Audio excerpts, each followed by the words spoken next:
welcome you again to Dalasco Designs Training.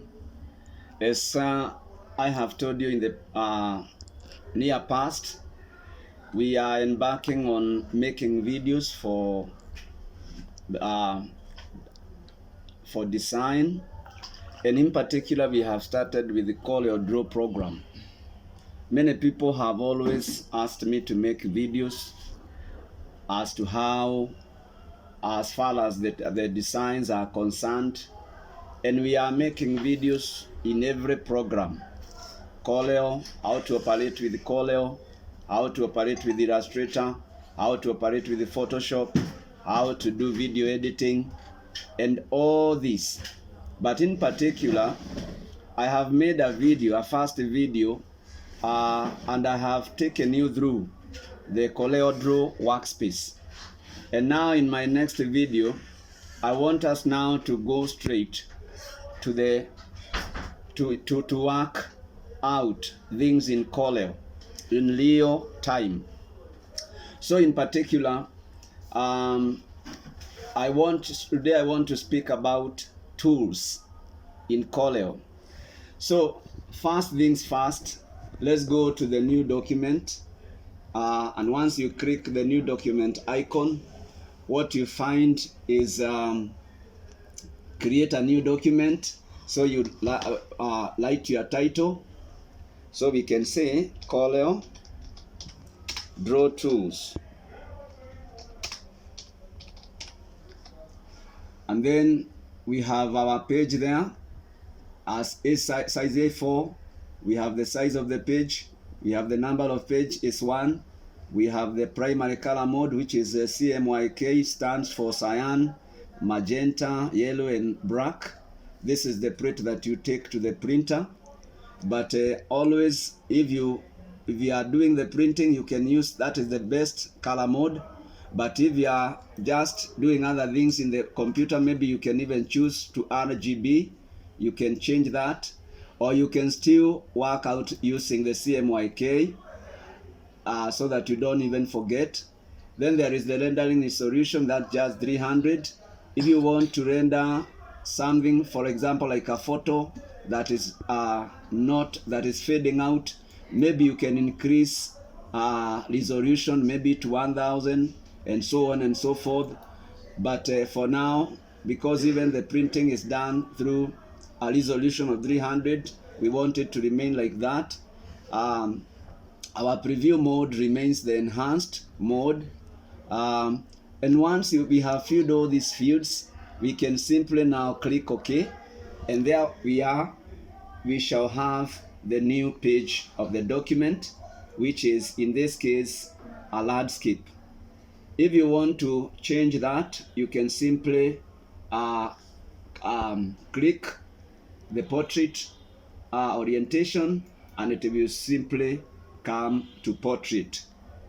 Last time I was discussing the Corel interface or workspace, and I've discussed all about making all about the workspace, how to use the menu bar, the option bar, and now even I mentioned a little concerning the tools.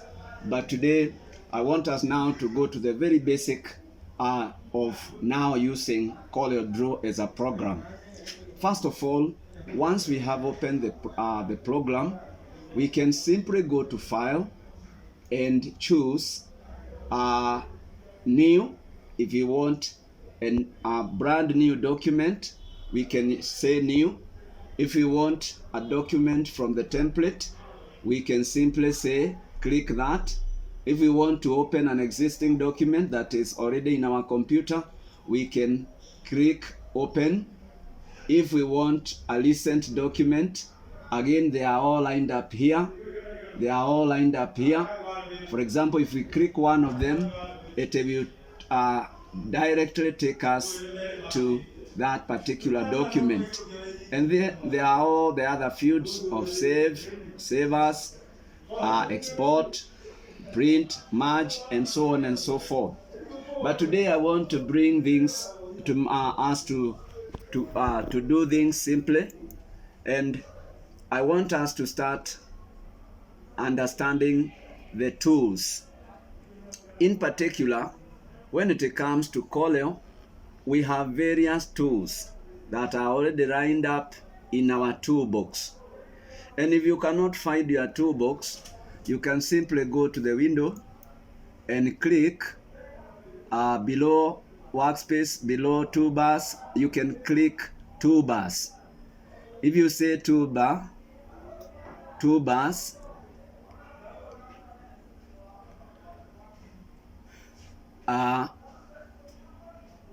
you go to toolbars and choose the toolbox. If you choose the toolbox, it will simply come. For example, right now we have it. If you click on toolbox, it will go. But we want it to be there because this is what is the subject of our discussion today. So we bring it back, we go again to toolbox, and then we click toolbox and it will come back there. Now, our first tool is what we call pick tool. It's a very important tool. If we click it, it is the tool that helps us to pick anything. Say for example, we want to draw a circle, and we come here and click the circle or the ellipse tool, and then we simply drag it over our desktop. And if we want to make sure that we have a proportionate size, we can simply do shift and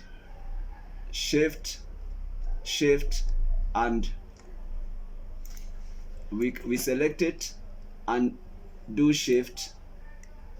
We will make it bigger proportionately, but so that you can be able to see exactly what we are talking about, we need to increase the outline of the circle.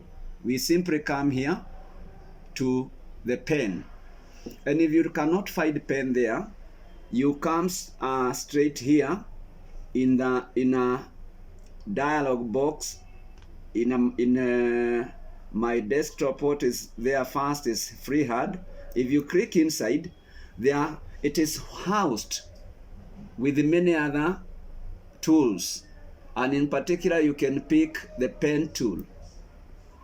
And if you pick the pen tool, you simply come here, it gives you various options, and you click the dialog that is reading to pen tool or points. You increase your points, and in this case we can even choose something like 10 so that you can exactly see what we are talking about. Now it remains selected. To simply put off the pen tool so that we can do something else, we can go back straight to the pick tool and click. If we click there, we have already released the pen tool, and now we can use the pick tool to do anything else. For example, if we want to change color, we can simply go to our color swaths and click on the color that we have chosen, whether it is cyan, whether it is red, whether it is magenta, whichever color we can choose. If, for example, in this case, we want to reduce the size, we can simply go and point our cursor to the circle until it has become like a double plowshare. Once it is double, we can simply now hold. If we want to have a proportionate reduction, we can simply say shift, and then we start scaling it down, and it will be something like that. If we just simply want to fill that circle, we can simply say choose a color of our choice. If we want to fill it with cyan, we simply left click, and it will be filled with cyan. If we want to fill it with green, we simply left click, and it shall be filled. And that is how to use pick tool. You can pick it and take it to a particular corner of your page as you wish. You just need to hold the mouse and then scroll over the page, and it will go to the place that you want. Or simply pick it once you have selected and release the mouse wherever you want it to remain. Now, when we are talking about the tool, the pick tool, if we can simply click the small triangle below it, we shall see all the other tools. They are housed together: the pick tool, the freehand tool, the freehand pick, the free transform. For example, if you want to use freehand pick and simply click that, you notice that you may not notice the much difference, but you can move it as you choose it. If, for example, we want to use free transform and we click free transform tool, then it simply means you can transform this circle. In our circle, right in the middle of the circle here, there is a node. There is a node that has formed just as a result. If you pick on the node, you can see now you have transformed the circle into something that is very oval. If you pick the node again and simply press it down, you can see again you have transformed our circle into something oval again. If we simply pick it and move our cursor toward the left, you can see what we are making. We are making something like that. And we can manipulate it depending on what we want to make. Let's move from there. Let's go to the second set of tools. We have the shape tool. The shape tool. If we go to the shape tool and we click the shape tool, again, you can see that there is something that have been formed right in the middle of our outline. There is a thin line, dotted line that has formed along our outline. If we simply take from our node, our former node here, and pull it upwards, now it cannot move. If we put any attempt, it cannot move. But suppose we right click on the object, we have so many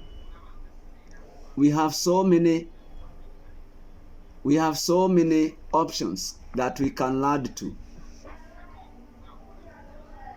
There are so many options. Say for example we pick convert to curves, kwa mfano. Then attempt now to touch the line that was in the middle. You can see at whatever point you pull it, it has come to something, a very funny shape that you would not have thought of at first. If you pick it from any corner,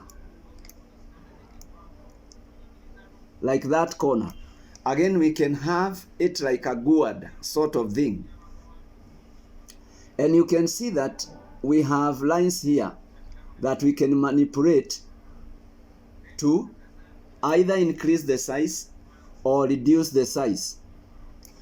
For example, if you click right on the node and you bring the line back and you turn it anti-clockwise, you can see the circular part is reducing there.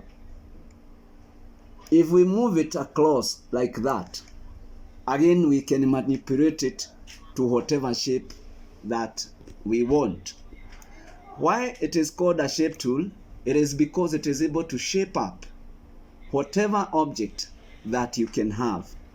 And if you click a point and you find that you cannot manipulate it, you simply need to add a node. You simply need to just have it and then add a node. All these options, adding node,